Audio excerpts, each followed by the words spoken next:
Welcome back to From the Workshop for another Nerd Note.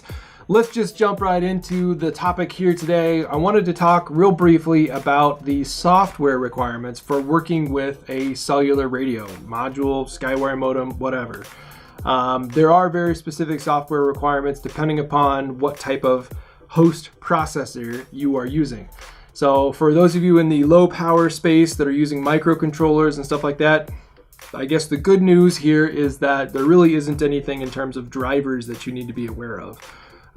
However, if you are utilizing an OS with an MPU or something like that, and you want to use that USB interface for a higher speed throughput, you're going to need a USB driver more than likely. Now, Linux systems, generally a lot of those are included. You don't need to worry about it as much. Refer to the datasheet for information about that. But if you do need, say, Windows drivers, USB drivers, we've got those on the website for NimbleLink products, so you'll be covered there. That's really it in terms of drivers. There aren't really any libraries or anything like that you need to worry about. Everything is AT command driven, so you're literally just going to send AT commands as strings out the serial port or USB port. Good to go on that. But let's talk about the network stack itself. Again, there is a difference here whether we're talking about a low power, low speed microcontroller type of environment versus a higher speed, higher throughput, higher clock speed MPU type of situation. So let's start with the microcontrollers. Microcontrollers are generally not going to have the horsepower. They're not going to have the clock speed to be able to keep up with creating full packets and implementing the protocols and everything that are required to send data and format those packets out through the cellular modem on their own.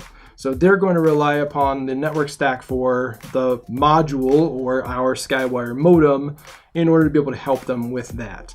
Conversely, on the processor side, when you're running an OS, when you've got some sort of built-in operating system, that operating system more than likely is going to have some protocol support. It's going to have its own network stack. You're best off in those cases to utilize the network stack for that external host processor, for the OS, before it even hits the module or the Skywire modem in our case.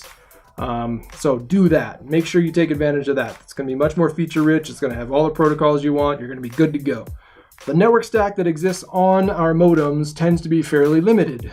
You're typically going to find the usual suspects like UDP and FTP on the transport side, UDP and TCP. You'll also have FTP too, and some HTTP, HTTPS, and of course you'll have SMS and that kind of thing too. Some of the lesser frequently found protocols are things like SMTP or SFTP, TLS, SSL support, and of course my personal favorite, the one I love the most, it's just starting to hit some of the modems and I'm getting very excited about that, MQTT. So if you have MQTT support in your modem or your module and you're running a low power microcontroller, take advantage of it. It's there, use it. For those who have an OS, still better off to utilize MQTT in the network stack external to the modem or module. All of this sound a little confusing? Did it all sound like alphabet soup? You're not sure which one of the protocols is supported by the modem that you specifically have in mind? Refer to the documentation. The data sheets, the AT command guides are very good at explaining exactly what is supported on each one of the individual modems. You can find more information about that on the Skywire modems website, on our NimbleLink website.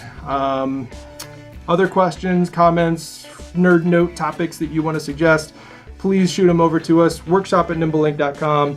Please like, subscribe, ring the bell, do all the YouTube-y things, and we'll see you next time for From the Workshop. Have fun building.